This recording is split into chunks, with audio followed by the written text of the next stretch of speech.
evolution, a deliberate yet subliminal process for all but humankind.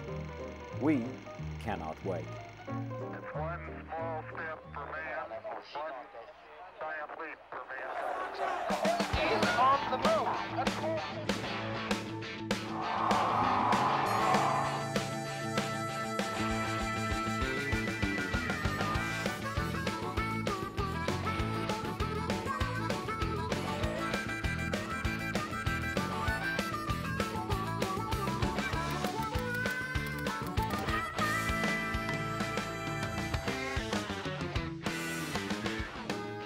Hello and welcome. Coming up, archaeologists have found 11 mummies adorned in gold in Egypt's western desert.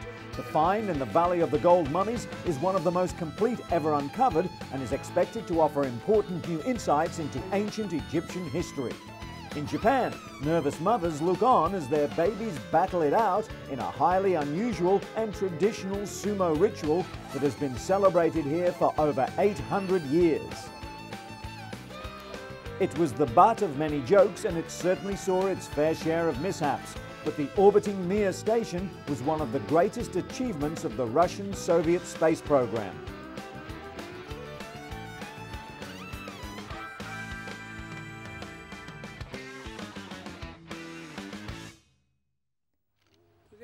But first, we drop in on Lord Montagu of Beaulieu as he poses for a photo with his dogs and his Rolls-Royce. Beaulieu has become known throughout the world as the home of Britain's finest collection of vintage cars. That's lovely. Scott, Seeker.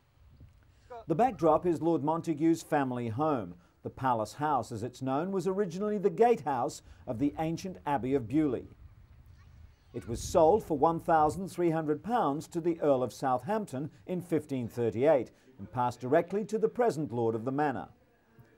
The family lives in one of two wings added in 1870 by Lord Montagu's grandfather. It's an eclectic architectural mix of 14th century Gothic and Victorian styles. The rest of the house is open to the public.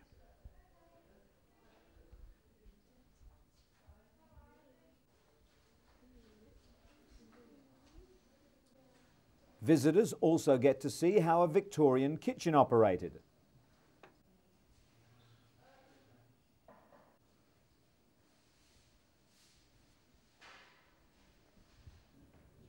Lord Montagu has always been adamant that visitors feel they're visiting a house and a home, not a museum.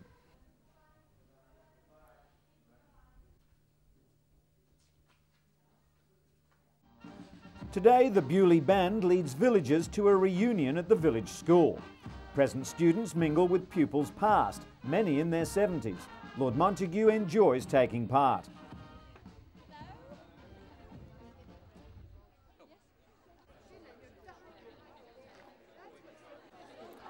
The Lord of the Manor has always had a special role to play in a village like this and feels quite responsible for the people who live on the estate and whose ancestors worked for his father and grandfather.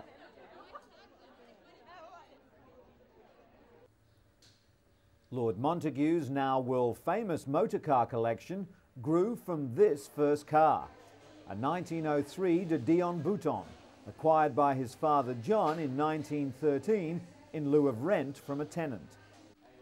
Lord Montagu started the museum as a testament to his father's work, promoting motoring. John Montagu campaigned and lobbied in the face of fierce opposition for acceptance of this newfangled invention. John Montagu owned this 1899 Daimler, the oldest vehicle in the collection and the first four-cylinder car. It was the first car allowed into the House of Commons yard and the first British car raced on the continent.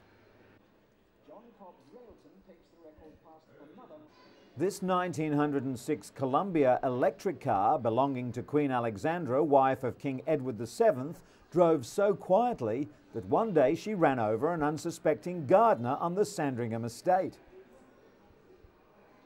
Every vehicle in the collection of more than 300 has its own story, from the early attempts to break land speed records to today's Formula One races. From the E-Type Jaguar to the Jaguar XJ220.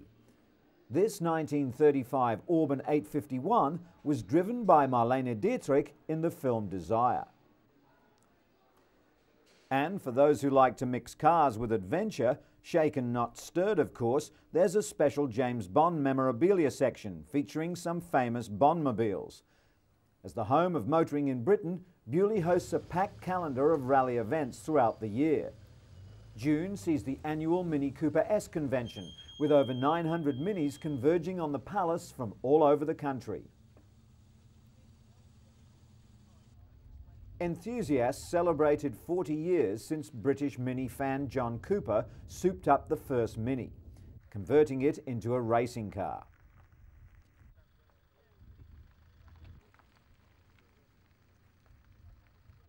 It's a chance to find that elusive spare part and to consider restoration efforts. Each car is a labour of love. Peter Laidler noticed holes in the roof of the Mini he was restoring and discovered it was a former squad car with the Liverpool City Police. Only 3 of the original fleet of 24 remain today. The police helped Peter achieve the authentic look. Have you got it running?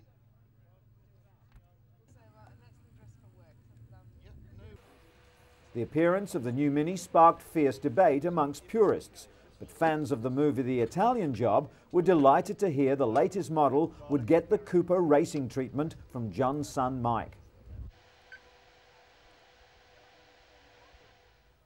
From the spirit of the new Mini to spirits of a different kind. Founded in 1204 by King John, Beaulieu Abbey was home to the Cistercian monks for 300 years before King Henry VIII threw them out. Locals say their ghosts still haunt the place.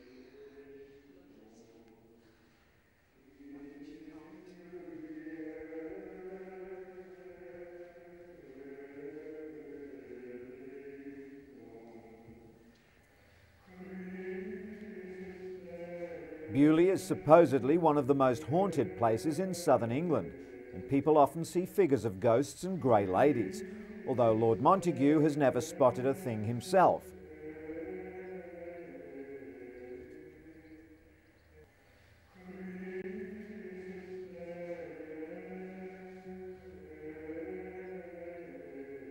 Beaulieu was heavily taxed and debt-ridden after World War II. The decision to open the doors to the public was made in 1952, nearly 50 years later. Lord Montagu believes it's paid off. With its future secure, Beaulieu now attracts over 500,000 visitors each year who come to be part of this historic place of lords, legends and landmarks.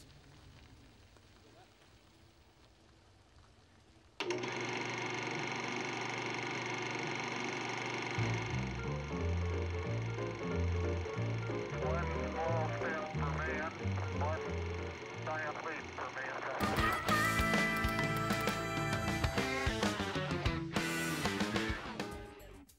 Described by their discoverers as the most magnificent and complete mummies uncovered in recent times, Egyptian authorities have revealed tombs containing 11 mummies near the Bahrain Oasis, 215 miles southwest of Cairo. Due to the excellent condition of this find, archaeologists should be able to paint a far more comprehensive picture of our ancient forebears and the environment in which they once lived. The mummies are said to be about 1,800 years old. They belong to one family and are all in good condition.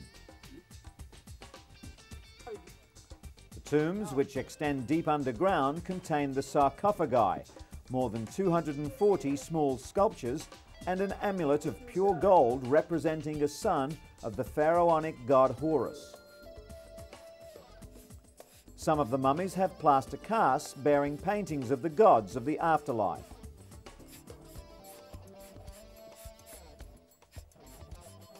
One which has particularly caught the imagination of the experts is that of a 3-year-old child lying next to the mummies of his father and mother.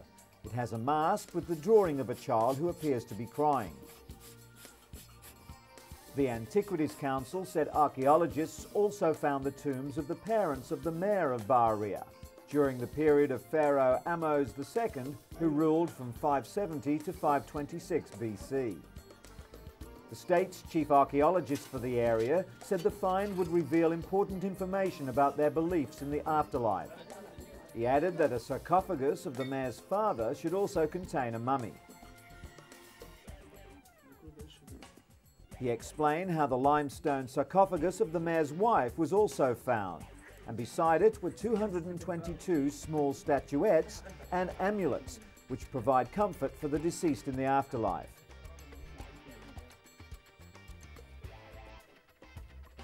In the past 2 years, dozens of treasures have been found in the Baharia area. It's believed that no less than 10,000 sarcophagi are buried in the Valley of the Gold Mummies.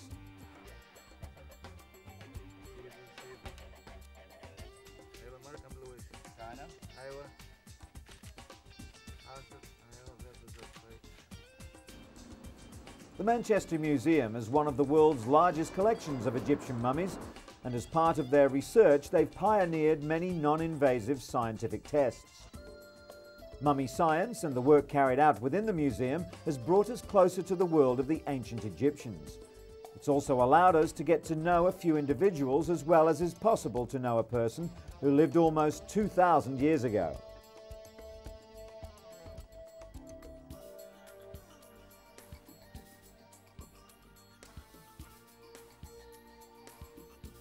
This is Asru, a singer in the temple of the god Amun at Karnak. She died when she was about 60 years of age.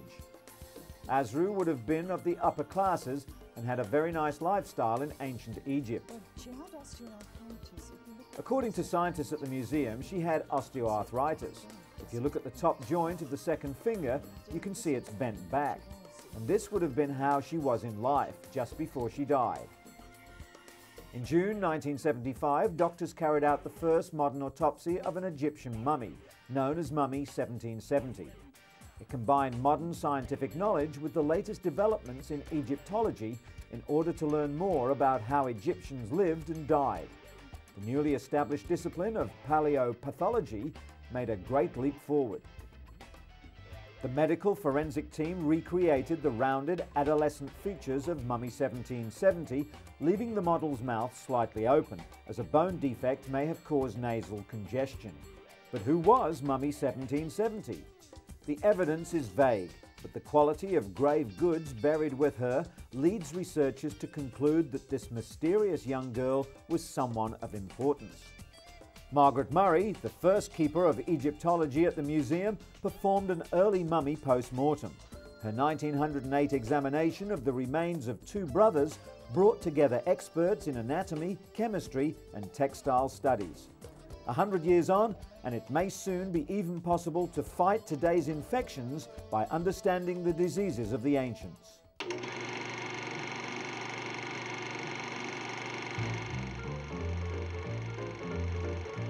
One small step for man, one giant leap for mankind.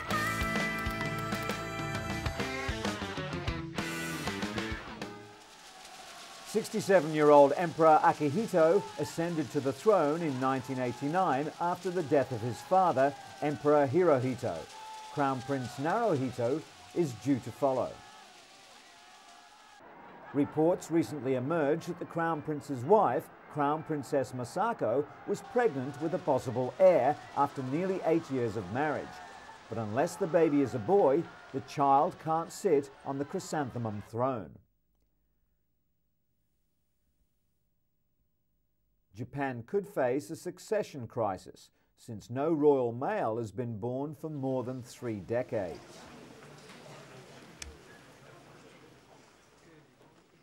The thought of a female on the throne is anathema to conservatives, who in pre-war days saw the emperor as divine. But according to Professor of Sociology Daisaburo Hashizumi, even the rules are changed. Japan won't see an empress on the throne for some time yet.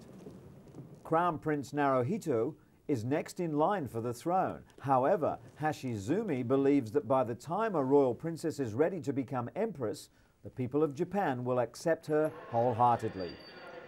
Princess Masako's possible pregnancy has whipped up a media frenzy once again. 2 years previously, when she was first reported to be showing signs of pregnancy, massive media stakeouts were seen outside the palace gate, but the princess miscarried soon after. It's also hoped that the emergence of a female emperor will change things for women in general in Japan. And speaking of both Japanese traditions and infants, the heart of Tokyo was abuzz with baby talk recently, as parents and their toddlers lined up to take part in an ancient custom dating back at least 800 years. Behind the Asakusa Temple in downtown Tokyo, a sumo ring or dojo was set up and the names of the contestants written out, just as in a normal sumo tournament. The crying sumo contest requires mothers to give their babies to wrestlers to be shaken, stirred, and frightened out of their wits. The main rule of this historic crying game is simple. The first baby to squeal wins. In Japan, there's a saying that a crying baby grows up strong, which explains why there are so many of these crying sumo contests held throughout the nation. But squeamish mothers needn't worry. Another key rule is that in no way can the baby be hurt. Some rural contests have been known to pinch the children to make them cry, but not here in Tokyo.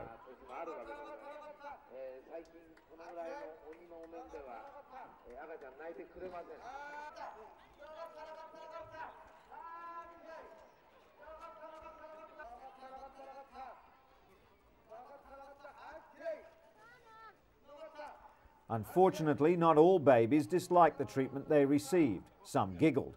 Others fell asleep in the big flabby arms of the wrestlers, though most preferred the reassuring embrace of their mothers.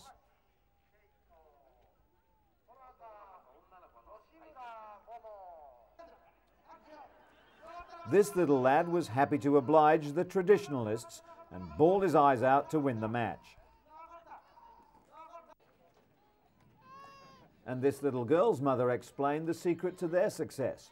Little Miss hates strangers holding her, apparently, an ideal advantage when it comes to this bizarre competition.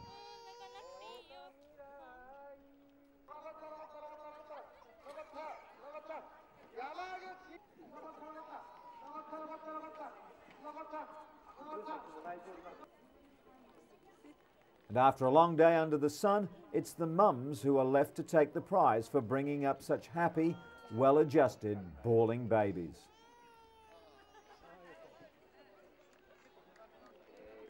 And in keeping with tradition, all the tiny contestants are paraded before the judges and the spectators one last time. Then the competition is ceremoniously brought to a close for another year.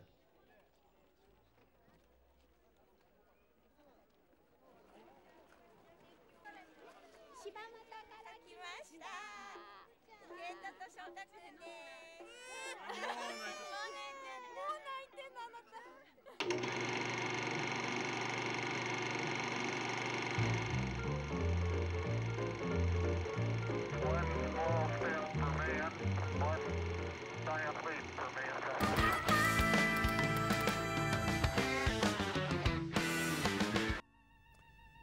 Russia's glorious space program began with the launch of the first satellite, Sputnik, on October the 4th, 1957, to mark the 40th anniversary of the October Socialist Revolution. The next step was the first manned flight on April the 12th, 1961, when Russian cosmonaut Yuri Gagarin blasted into orbit and flew around the world.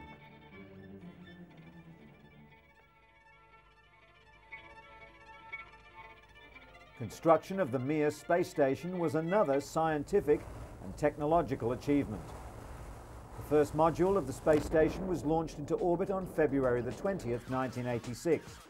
Less than a month later, the first crew, Leonid Kazim and Vladimir Solovyov, were making themselves at home. The designers of the space station had intended their creation to last from 3 to 5 years, but Mir's lifespan turned out to be 4 times as long. Mir made over 85,000 orbits around the Earth in the 15 years of its existence, while several international crews worked together inside.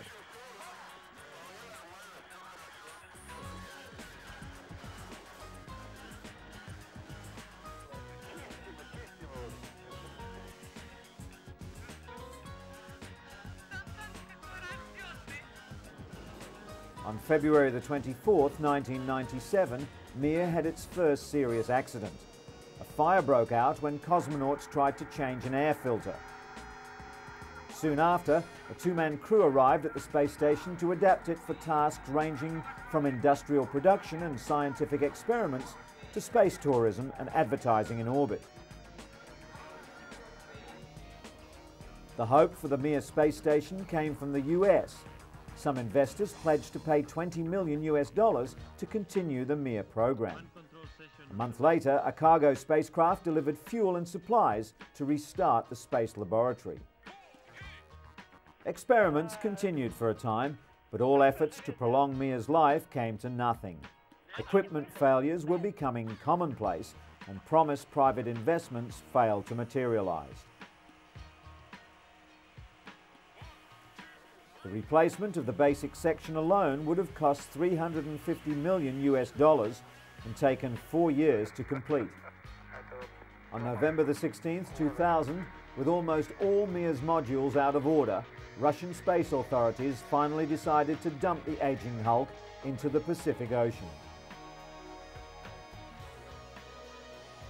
The irreversible processes had begun, despite the protests of the Russian people, who could only watch and wait with heavy hearts, as the one-time symbol of their nation's glory would soon crash into the ocean. Even former space station cosmonaut Vladimir Titov, who flew aboard Mir twice, dismissed criticism that Mir had outlived its usefulness, hailing it as a very successful example of Russia's space program. According to Titov, the orbiter was a victim of the nation's economic woes and feared that the entire Russian space program would follow it into oblivion. Unfortunately, while his arguments were falling on deaf ears, the space station was also falling, 1 kilometre closer to Earth each day. Just 2 weeks later, the pride of Russia was gone. But the Mir space station had left its mark in history.